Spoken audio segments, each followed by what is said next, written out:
আমরা স্ক্রিনে একটা গাছ দেখতে পাচ্ছি। এই গাছটার উপরের অংশ, পাতা সহ উপরের অংশ, সেটা হচ্ছে আমাদের হেড। আর পাতা থেকে নিয়ে এই মূলের উপর পর্যন্ত হচ্ছে বডি।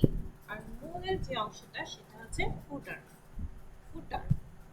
ঠিক একইভাবে আমাদের HTML এর ভেতরেও তিনটা অংশ থাকে, হেড, বডি, ফুটার। কিন্তু HTML এর মাঝে কিছু পার্থক্য আছে। সেটা হচ্ছে HTML এর মধ্যে বডি ট্যাগের ভেতরে থাকে ফুটার। সেটা এখন আমরা দেখব।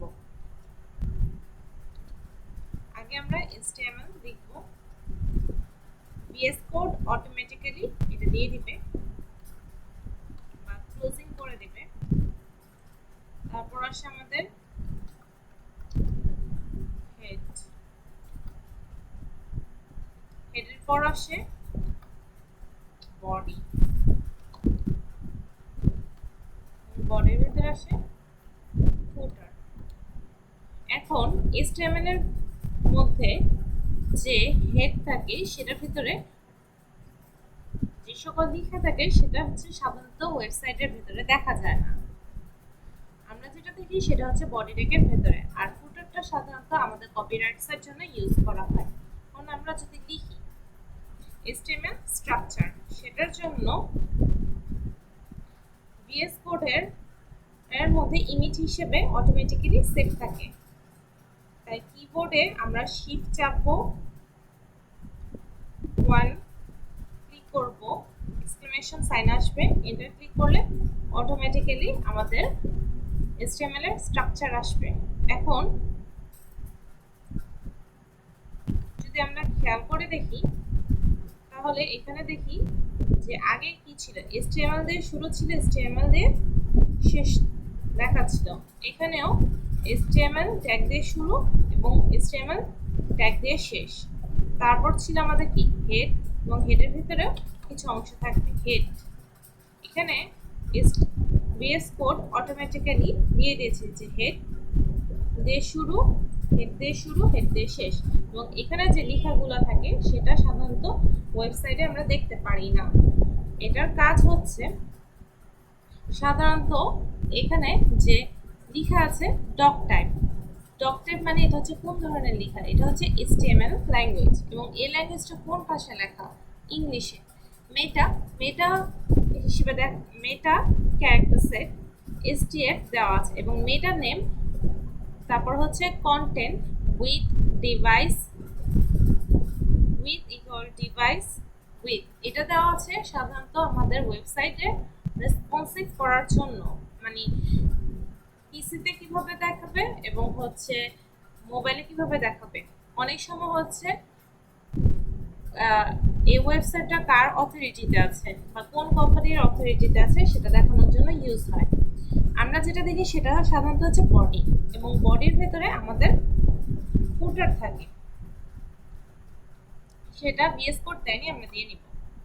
এবং এখানে সকল কপিরাইটস থাকে, যেটার জন্য কিবোর্ডের আমরা শিফট চেপে 2 দিব, তারপর লিখব অল রাইটস আর রিজার্ভ। এখন তো এটা আমাদের কাজে লাগবে না, তাই আমরা এটা ডিলিট করে দেব। এখন যদি ওপেন উইথ লাইভ সার্ভারে ক্লিক করি, এই যে এখানে দেখাচ্ছে কি অল রাইটস আর রিজার্ভড। এখানে উপরে কি দেখাচ্ছে ডকুমেন্ট, কারণ এখানে টাইটেল ট্যাগটার ভিতরে কি লেখা আছে ডকুমেন্ট। এখন যদি আমি এই টাইটেল ট্যাগটা না দিই, কন্ট্রোল এক্স এ কাট করে রাখি এবং হচ্ছে এটা সেভ করার পর রিলোড দিই, তাহলে দেখা যাবে যে কিছু একটা নেম এবং হচ্ছে তার কিছু নাম্বার এবং স্ট্রাকচার ডট HTML। এই পেজটার নামই হচ্ছে বেসিক স্ট্রাকচার ডট HTML। এখন যদি আমি কন্ট্রোল বি দিয়ে পেস্ট করি এবং এটার নাম আমি চেঞ্জ করে দেই শিকদার ফ্যাশন এবং সেভ করি, ওপেন উইথ লাইভ সার্ভারে দেই, যে শিকদার ফ্যাশন এসে পড়ছে।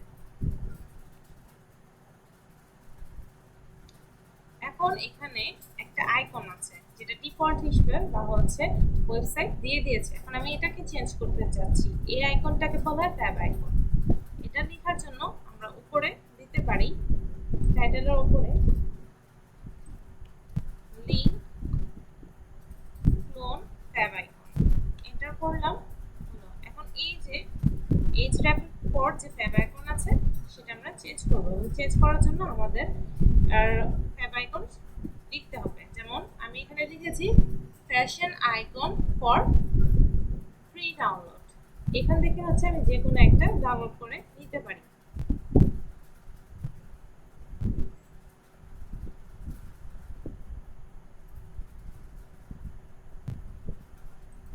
যদি এটা নেই,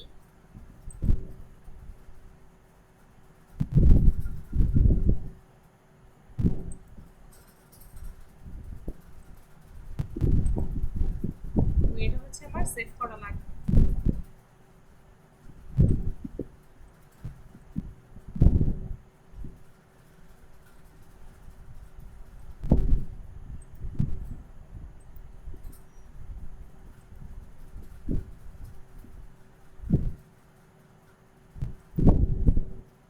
এখান থেকে আমি যদি দিই শোয়িং ফোল্ডার, এটা যদি আমি কাট করে নিই, কাট করলাম প্রজেক্টস এর ভেতরে, HTML এর ভেতরে, মাইলস্টোন 1 এর ভেতরে, নাম্বার 1 মডেলের ভেতরে, ইমেজের ভেতরে আমি পেস্ট করে দিই। কন্ট্রোল 3 দিয়ে পেস্ট করে দিলাম। এই যে এসে পড়ছে। এখন আমি হচ্ছে এটা দেখাবো।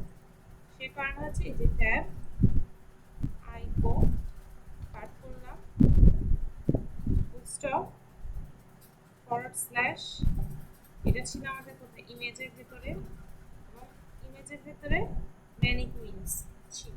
কন্ট্রোল এস দিয়ে সেভ করি, ওপেনে ব্ল্যাক সার্ভারটা যদি দেখি এই যে উপরে যদি আমরা দেখি যে এসে পড়ছে। এটাই ছিল আমাদের কাজ আজকে এতটুকু।